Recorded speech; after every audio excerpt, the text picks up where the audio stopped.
All right, let's dive right in. Today, we're going deep into the high-stakes world of institutional risk management. We're going to explore the pretty sophisticated systems that are designed to protect billions of dollars. But more importantly, we're going to uncover the fatal flaw in the one tool that pretty much everyone trusts for safety. So why do these massive financial institutions actually fail? You might picture some rogue trader making one catastrophic bet, but the reality? It's much, much scarier than that. The biggest blowups happen when the entire system fails, when the rules get broken, and when the one thing that's supposed to keep everybody safe, diversification, suddenly vanishes. Here's a good way to think about it. An individual investor is kind of like a speedboat. They're nimble, they're focused on getting to their destination fast. But an institution, that's a massive oil tanker. And for that tanker, the number one priority isn't speed. It's just avoiding a catastrophic disaster that could sink the whole ship. That's why for them, it's not about winning on individual trades, it's about the survival of the entire portfolio. And this brings us right to the heart of our discussion today, what I call the diversification paradox. It's a concept that's both incredibly simple and deeply unsettling. And it reveals a fundamental flaw at the very foundation of modern finance. The idea itself is simple, right? You've heard it a million times. Don't put all your eggs in one basket. If you own stocks and they go down, well, hopefully your bonds go up and that cushions the blow. And you know what? In a calm market, this works beautifully. A 50-50 portfolio can be way less bumpy than going all in on stocks. It's like having a really good suspension system in your car. So if diversification is the first line of defense, how do these big institutions make sure it's actually working? Well, they use this sophisticated dashboard of tools. And you could think of each one like a different weather instrument, all working together to get a complete picture of an approaching storm. Okay, so the most important dial on that whole dashboard is something called value at risk, or just VAR. Think of it like a daily worst-case scenario forecast. It's there to answer one simple question. If tomorrow is a pretty normal day, what's the most we should expect to lose? It's just a single number, but it gives a really quick snapshot of the portfolio's health. But here's the catch, and this is a big one. VAR only tells you about the normal bad days. It's completely silent on the truly catastrophic ones.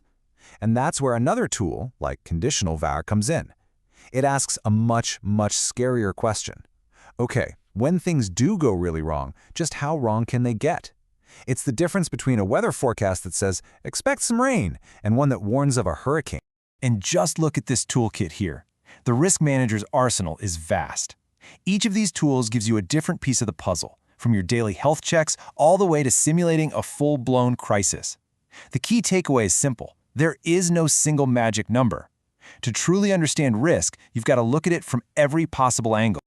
But all the measurement tools in the world are totally useless without a clear plan of action. And that's why institutions have a set of hard and fast rules, guardrails really, that are designed to take human emotion completely out of the equation when the pressure is on. These are the non-negotiable rules of the game. A VAR limit is kind of like a speed limit for the portfolio. Position and sector limits are there to stop you from putting too many eggs in one basket. And that monthly stop loss, that's the emergency brake. It forces you to slow down after a big loss. And these rules, they're automated, they're enforced by the system, no exceptions. This here gives you a fascinating look at how these rules get applied in the real world. For example, you can see that if a portfolio's VAR limit is breached, the risk committee gets an immediate notification and trading is halted. It's a clear, automated process that leaves zero room for debate. The system takes control. Think of it like a fire alarm system for the portfolio. As the portfolio heat starts to rise, the alarms get louder and the response gets more and more drastic. First, a warning light flashes. Then, the sprinklers come on. And if that fire is still raging, the system will automatically seal off the area, basically cutting off the oxygen. It's brutal for sure, but it's an incredibly effective way to stop a small fire from becoming an inferno.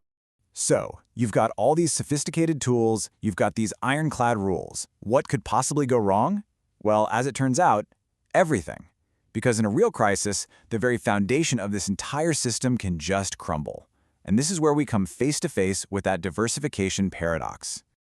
In a normal, happy market, everything works just like the textbooks say it should. Stocks and bonds are like this well-rehearsed dance duo, always moving in opposite directions. When one zigs, the other zags. This is the magic of diversification in action. It's beautiful. But when panic hits the market, that beautiful dance turns into a chaotic stampede. Suddenly, everybody is running for the exact same exit at the exact same time. Stocks and bonds, which were once a perfect hedge for each other, are now falling in lockstep. Your safety net has just vanished right when you need it the most.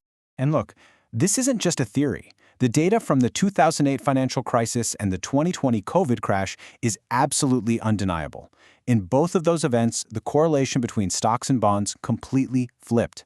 The diversification that was supposed to be a shield became a lead weight, dragging everything down together. So what happens when the unthinkable occurs and your primary defense system just fails?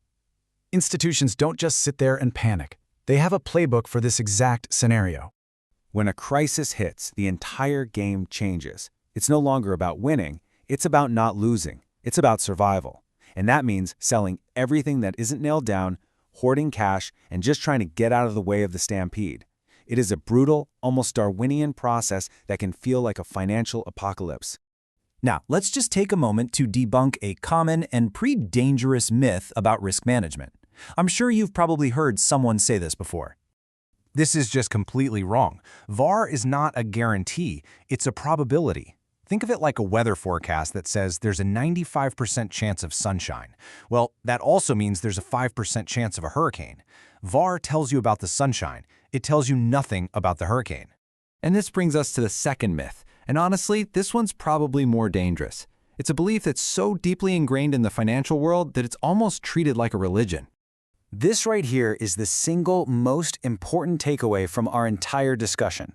Diversification is not some magic shield. It's more like an umbrella. It's fantastic in a light drizzle, but in a hurricane, it's completely useless. And that's the cruel irony. The protection it's supposed to offer disappears precisely when you need it the most. So, if our tools are imperfect and our main strategy is unreliable, what's the point of all this risk management? Well, it's not about trying to predict the future. It's about building a system that can withstand the future, no matter what it holds. So, what are the key lessons here? First, rules are way more important than predictions. Those hard limits are the only thing that can save you from yourself in a crisis. Second, you absolutely need a 360-degree view of risk. Relying on just one tool is like driving with one eye closed. And finally, you have to accept that diversification will fail you. The goal isn't to avoid the storm, it's to build a ship that can survive it. In the end, risk management isn't really about being right, it's about being prepared. The systems we've talked about are designed to be the brakes on a financial system that is always trying to go faster. But what happens when those brakes are pitted against an engine with almost unlimited power? Well, that's the question of leverage, and we'll tackle that in our next explain.